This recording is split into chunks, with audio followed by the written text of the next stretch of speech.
Jeremiah 29:11. For I know the plans I have for you, declares the Lord, plans to prosper you and not to harm you, plans to give you hope and a future. God is saying to you today, I have not forgotten about your future.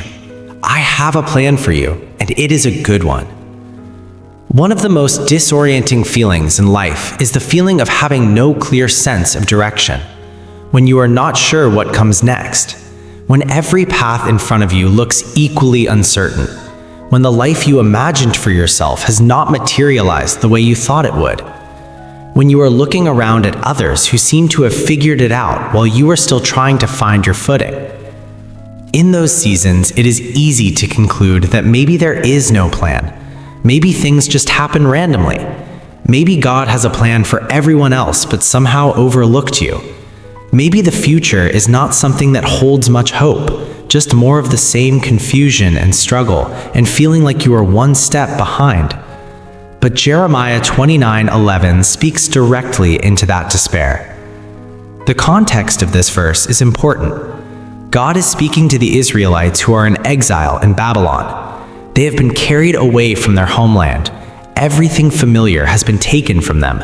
They are living as foreigners in a strange land, and many of them have begun to wonder if God has abandoned them entirely, if his promises have expired, if there is any future worth hoping for. And into that very specific, very real despair, God speaks. He says, I know the plans I have for you. Not, I am working on the plans. Not, I have some general ideas. I know them. They are already formed. They are already set. I know exactly what I am doing with your life, even when you cannot see it and cannot feel it and have stopped believing it. The plans he describes are plans to prosper you, not harm you, plans for hope and a future. This is not a promise that life will always be easy, that every day will be sunshine, that you will be protected from hardship. The Israelites still had years ahead of them before the fullness of this promise was realized. But it is a promise that the trajectory of your life in God's hands is toward good, toward hope, toward a future that is worth walking into. Your current circumstances are not the final word on your future.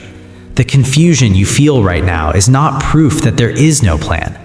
The detours and the delays and the unexpected turns are not accidents.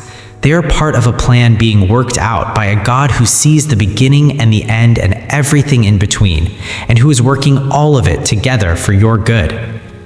This promise is particularly powerful for those who feel like they have made too many mistakes for there to be a good plan left, who feel like their choices have derailed whatever God had in mind.